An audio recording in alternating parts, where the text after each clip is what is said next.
편 71편은 표제문에 보면 기록자가 누구인지는 알 수 없어요. 그런데 70편이 다윗을 기념하는 시다. 다윗의 믿음의 고백시다. 그런 걸 보면 내용적으로 봐도 다윗에 의해서 기록한 시가 아닌가 그렇게 추측을 하고요.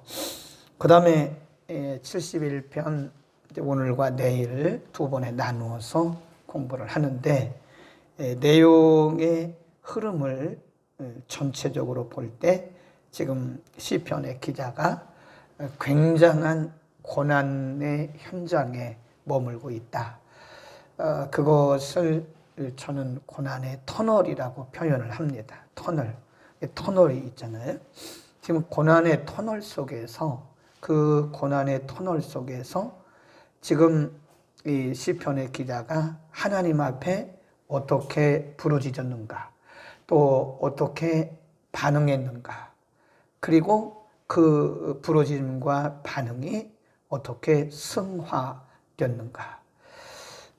건강한 신앙은, 그리고 살아있는 신앙은 반드시 이렇게 승화돼요. 그러니까 만일 우리가 이렇게 내려간다면 아직 그 믿음의 뿌리가 견고하지 않다는 거죠. 이렇게 내려가면 처음에는 이렇게 믿음이 크게 시작했다가 점점 약해지고 점점 침륜에 빠지고 점점 절망한다면 지금 그 믿음의 뭔가 중심이 흔들리는 거예요. 근데 우리가 시편의 내용을 보면 처음에는 고난의 터널 속에서 하나님 앞에 막 부르짖다가 이렇게 승화돼요. 그 내용을 오늘 우리 한번 보겠습니다. 먼저 고난의 터널 속에서 하나님 앞에 그대로 현장을 말씀해요. 10절, 나의 원수들이 내게 대하여 말하며 나의 영혼을 엿보는 자가 서로 꾀하여, 영혼이라고 그랬어요. 11절, 이러기를 하나님이 저를 버리셨은즉 따라잡으라, 건질 자가 없다. 11절 이 말씀이 사실은 하나님을 섬기는 자들에게 있어서는 큰 모욕입니다. 모욕. 시편의 기자가 하나님을 늘 의지하고 섬기고 하나님 앞에 기도하고 예배하고 찬양하는 사람 아니겠어요? 그런데 그들이 말하기를, 원수들이 말하기를 이렇게 말하는 거예요. 저 사람이 섬기는 하나님이 없는 거야. 저 사람은 하나님이 버린 사람이야. 이런 말을 한다는 거예요. 그러니까 지금 이 시편의 기자가 가장 견디기 힘들었던 것 중에 하나는 육신적인 것이야. 우리가 참으면 돼요. 참으면. 육신적인, 물론 힘들긴 하죠. 근데 육신적인 고통이야 우리가 참으면 됩니다. 그런데 이런 영혼의 고통은 정말 모멸감을 느끼는 거예요.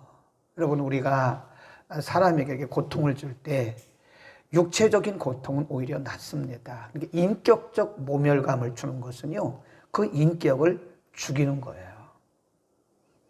그런데 인격적인 모멸감을 줘도 사람이 견디기 힘든데 지금 시편의 기자 같은 경우는 영적인 모멸감을 받는 거예요. 너의 섬기는 하나님이 계시냐? 네. 이 사람은 하나님께 버림받은 사람이야. 이런 말을 한다는 거예요. 그러니까 지금 이 다윗은 하나님 앞에 고발하는 거예요. 하나님 앞에 자신의 터널의 현장을 그대로 아립니다. 우리가 시편을 공부하면서 신앙을 배워가는 겁니다. 신앙은 이게 배우는 거예요. 성경을 통해서 배우고 사람을 통해서 배우는 겁니다. 그 시편의 기자들이 다윗이든지 또 다른 시편의 기자든지 공통점이 뭐냐면 본인들이 어떤 위기적 또는 고난적 그런 상황에 빠질 때 그거를 부끄러워하거나 아니면 사람에게 갖고 가지고 사람에게 원망하고 불평하지 않고 그거를 고스란히 가져다가 하나님 앞에 아뢰어요. 그게 중요합니다. 하나님은 우리의 아버지이시기 때문에 우리가 굳이 그거를 포장할 필요가 없어요. 하나님 앞에서는 하나님이 우리의 모든 것을 아시는데 아시는 그분 앞에 우리가 우리를 숨길 필요가 없어요. 솔직해야 돼요. 하나님, 저 이렇게 아프고요. 사람에게는 하지 마세요. 사람에게 하면 사람들은 우리를 근본적으로 위로할 수는 없어요. 물론 약간의 상담과 도움을 줄 수 있으나 근본적인 해결은 아무도 못해요. 하나님밖에 없어요. 그러니까 우리가 어떤 문제가 생기면 그걸 가지고 사람에게 하기보다는 시편의 기자들에게 배우는 것이 뭐냐면 하나님 앞에 고발하세요. 여러분을 아프게 하는 사람이 있으세요? 그러면 이름을 대세요. 괜찮아요. 하나님은 괜찮아요. 다윗은 얼마나 심하게 기도했는데요. 그 원수들에 대해서 하나님 앞에 그대로 고발하는 거예요. 근데 사람에게는 하지 마세요. 사람에게 그렇게 하면 우리가 굉장히 추해 보이고 그리고 말이 돌아요. 당신에게 누가 이렇게 말하더라. 이런 게 돌아요. 그러니까 하나님 앞에 그대로 우리의 터널의 현장을 말씀드리고요. 그 다음에 어떻게 했는가? 1절 보세요. 첫 번째는 하나님 앞에 고난의 현장을 다 고발했고요. 그 다음에 1절로 갑니다. 1절 시작. 여호와여 내가 죽게 피하오니 나로 수치를 당케 마소서. 2절 주의 의로 나를 건지시며 나를 풀어주시며 주의 귀를 내게 기울이사 나를 구원하. 거기 보면 나로 내가 나를 나에게 이런 표현이에요. 나를. 이게 뭐냐면 지금 다윗의 그리고 이 시편의 기자가 매우 구체적이라는 거예요. 네. 나를 나에게 네, 이런 표현을 써요. 하나님이여 나를 내게 나를 계속해서 나를 나의 이런 표현을 써요. 그 말은 다윗이 또는 시편의 기자가 하나님 앞에 기도할 때에 매우 구체적이었다는 거예요. 네. 우리가 물론 너무 위기가 심각할 때는요, 좀 이렇게 세세하게 아뢰기가 그래요. 하나님 그냥 답답하니까 하나님 아시죠? 그 말밖에 안 나오죠. 그 옛날에 우리가 보면 아시지요, 아시지요, 아시지요, 주님 아시지요. 옛날에 그런 찬송도 있었어요. 오죽하면 그렇게 찬송했겠어요. 말이 안 나오는 거죠. 어떻게 기도할 수가 없는 거죠. 사람이 너무 기가 막힌 상황에 빠지면 말을 못한다 그래요. 그래도 지금 이 시편의 기자는 자신의 모습을 아주 세세하게 나를 나에게 나의 이런 표현을 쓰고요. 그 다음에 쭉 내려가서 12절을 보면 이렇게 기도합니다. 하나님이여 나를 멀리 마소서. 나의 하나님이여 속히 나를 도우소서. 내 영혼을 대적하는 자로 수치와 멸망을 당케 하시며 나를 모해하려 하는 자에게는 욕과 그리고 수욕이 덮이게 하소서. 하나님 앞에 맡겨요. 그 다음에 3절에 보면 주는 나의 무시로 피하여 거할 바위가 되소서. 주께서 나를 구원하라 명하셨으니 이는 주께서 나의 반석이시고 나의 산성이시고 그러잖아요. 지금 이 시편의 기자가 하나님 앞에 막연하게 기도하는 게 아니에요. 막연하게 세밀하게 기도하면서도 분명한 하나님에 대한 지식을 가지고 기도하는 거예요. 이게 굉장히 중요합니다. 하나님에 대한 지식, 이거 굉장히 중요해요. 결국은 우리가 어떤 위기에 만나게 되면요, 그게 그 믿음이 이제 누에 고치에서 누에 실이 막 뽑아져 나오듯이, 누에에서 누에 실이 뽑아져 나오듯이 우리의 믿음의 근거는 결국은 뭐냐? 하나님을 아는 지식이에요. 말씀. 그러니까 평상시에 말씀을 통해서 하나님을 알아간 사람은 어떤 위기에 딱 직면하게 되면 그 위기 속에서 믿음이 발휘가 돼요. 발휘. 우리 발휘한다 그러잖아요. 발휘한다는 말은 끄집어내서 어떤 힘을 내는 것을 발휘한다 그래요. 그래 이 시편의 기자는 하나님에 대한 분명한 지식이 있어요. 주는 나의 산성이십니다. 주는 나의 구원자이십니다. 그러니까 그런 믿음의 기초 위에 그의 기도가 뿜어져 나오는 거예요. 그러니까 우리가 이게 평상시에 말씀을 많이 묵상하고요. 하나님에 대한 지식을 쌓는 것이 힘입니다. 아는 것이 힘이에요. 뭐 알고 믿습니까? 그런데 알고 믿어야 됩니다. 모르고 믿는 것은 제가 볼 때요. 굉장히 막연해요. 이렇게 어려운 시대가 되니까요. 확연히 드러나게. 그러니까 평상시는 몰라요. 우리의 믿음의 색깔은요. 위기를 만나보면 알아요. 위기 가운데서 믿음의 컬러가 분명하게 드러나요. 네, 그래서 우리가 이게 색깔을 칠하다 보면 어떤 색깔은 희미한 게 있어요. 잘 보이지가 않아요. 근데 어떤 색깔은 선명합니다. 네, 제가 이제 가끔 금요일이나 주일 밤에 여러분 말씀을 이해하기 편하게 하기 위해서 파워포인트라고 하는 PPT 작업을 제가 직접 해요. 배웠어요. 그래서 그걸 이렇게 하다 보면 그 색깔들이 여러 가지가 있습니다. 수십 가지. 그거를 이제 가져다가 색을 여러 번 입혀봐요. 그런데 어떤 색깔들은 아주 희미해요. 근데 어떤 색깔들은 이 배경을 탁 입혀보면 이 글씨가 아주 선명하게 드러나요. 그렇듯이 이 코로나 전염병 시대가 되니까요. 우리가 뭐 각 사람들의 믿음을 판단할 수는 없어요. 그러나 눈에는 보이잖아요. 아, 믿음이 좀 희미했구나. 믿음이 점점 더 선명해지는구나. 그러니까 위기 속에서 우리의 믿음의 컬러가, 본질이 선명하거나 희미해진다 이거예요. 지금 시편의 기자는 점점 더 처음에는 자기의 현장, 고난의 현장, 터널의 현장을 고발하더니 거기서 끝난 게 아니에요.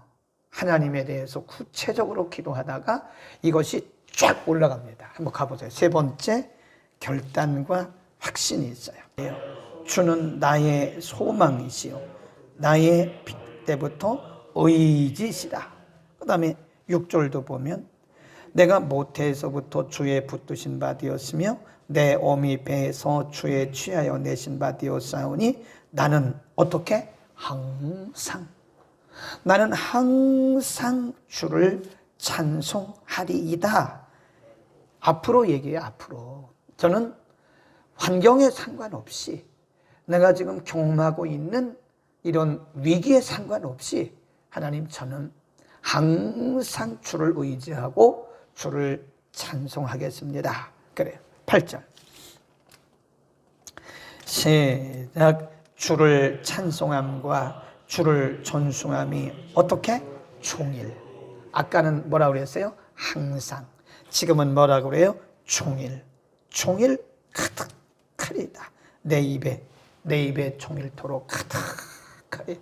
이게 참 표현이 너무 멋있잖아요. 네, 주를 찬송함과 존숭함이란 말은 경배함을 얘기하는 거예요. 하나님을 예배함과 하나님을 높이는 그 경배함이 종일토록 내 입에 가득하리다. 입술로 하나님을 원망하고 또 입술로 불평하고 그런 것이 아니라 내가 종일토록 내 입에 하나님을 찬송함과 경배함이 가득하리다. 얼마나 멋있어요. 우리가 시편을 볼 때는요. 이 시편 기자가 사용하는 어휘를 잘 보셔야 돼요. 말이라고 하는 것은, 단어라고 하는 것은 그 사람의 마음을 농축시킨 거예요. 딱 농축시켜서. 그래서 그 사람이 사용하는 어휘를 보면 그 사람의 믿음의 상태를 알 수 있어요. 그래서 상담가들이 그냥 상담하는 게 아니에요. 말을 많이 안 해요. 들어요, 그냥. 요즘 상담가들은요, 듣는 상담입니다. 경청하는 거예요. 그러니까 잘 들어요. 그러면 그 사람의 말 속에서 답을 다 얻어요. 그 사람의 상태를 알 수 있어요. 그 사람이 사용하는 어휘를 보면. 이게 참 신기해요. 사람이라는 게 매우 신기합니다. 이 영적인 존재인데 아주 신기해요.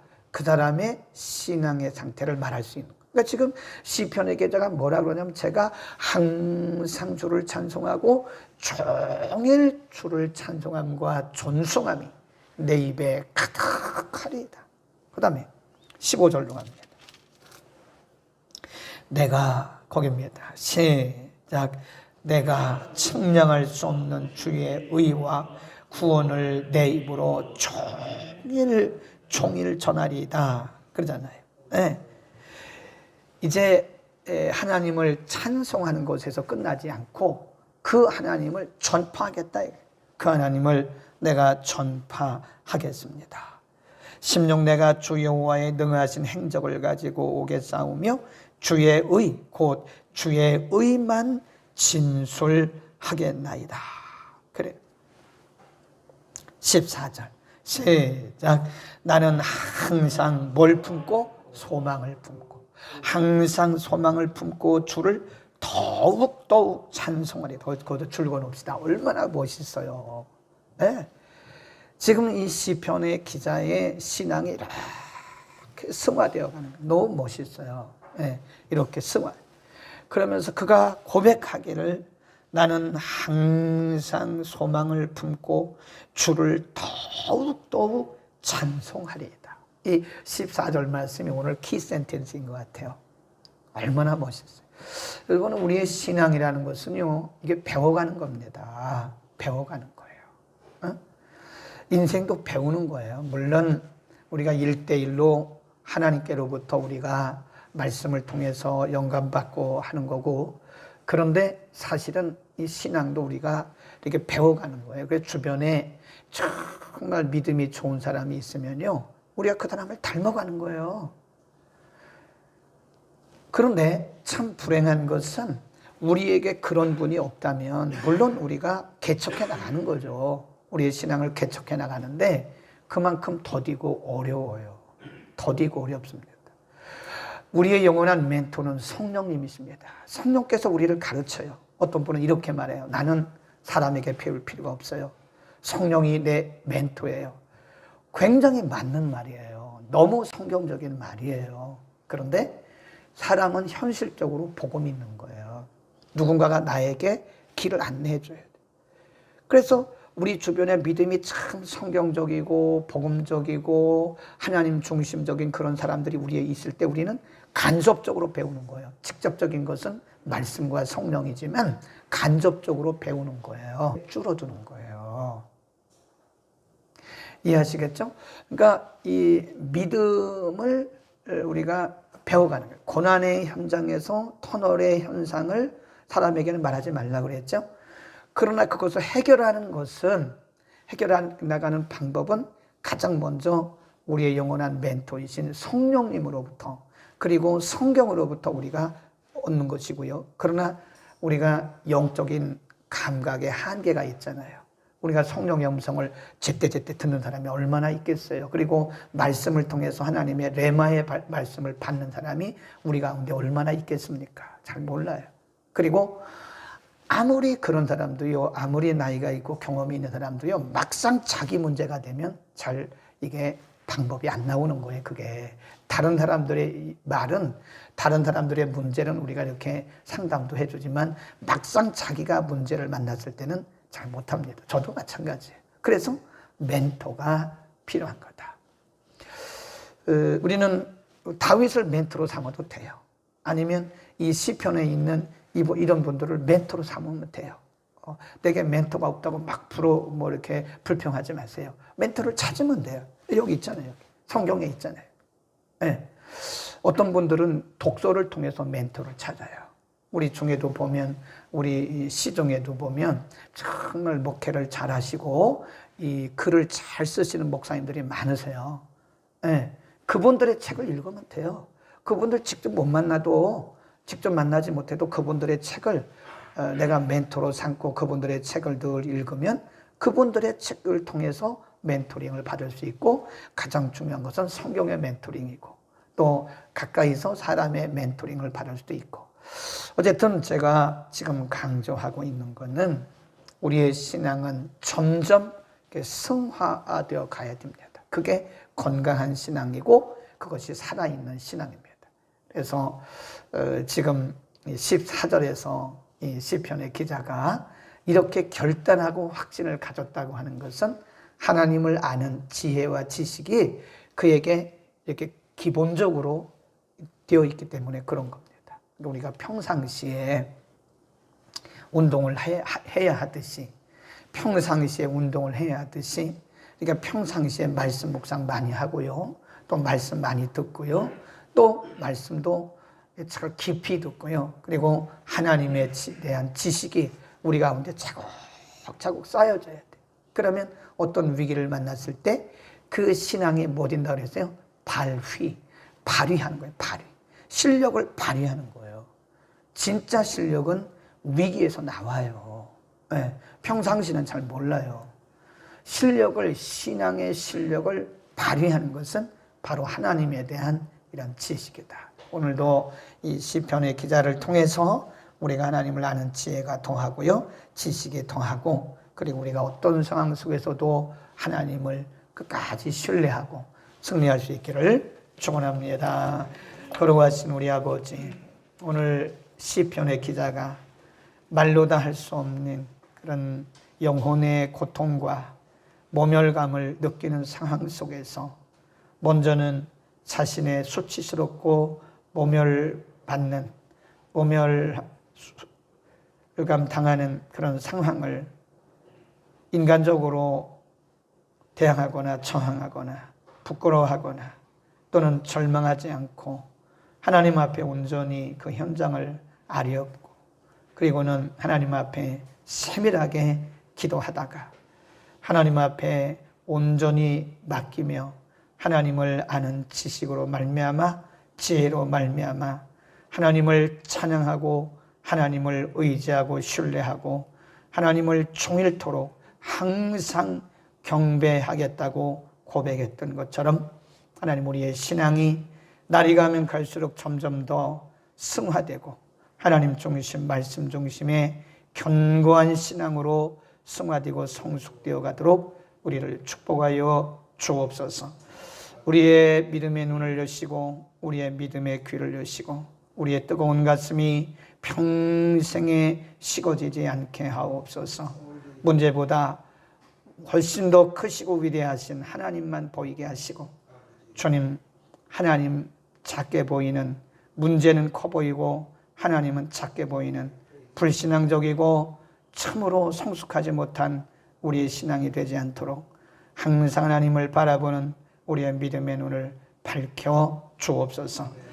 아버지, 코로나 전염병 시대에 참으로 이런저런 모양으로 어려움을 당하는 우리의 지체들, 우리의 권속들 참 많습니다. 하나님 일일이 머리머리에 안수하시고 오늘 시편의 기자를 통해서 우리에게 주신 말씀처럼 저들을 한 사람 한 사람에게 하나님만 바라보고 신뢰하는 참으로 견고하고 용기 있는 믿음을 허락하여 주옵소서. 오늘 거룩한 날 주의 성전에서 혹은 온라인으로 가정에서 예배할 때 유년부 예배, 학생부 예배, 또 오전 예배, 영어 예배, 또 밤 예배 이르기까지 모든 예배마다 성령의 기름 부으심이 풍성하게 하옵소서. 예수 그리스도의 이름으로 기도드립니다. 아멘.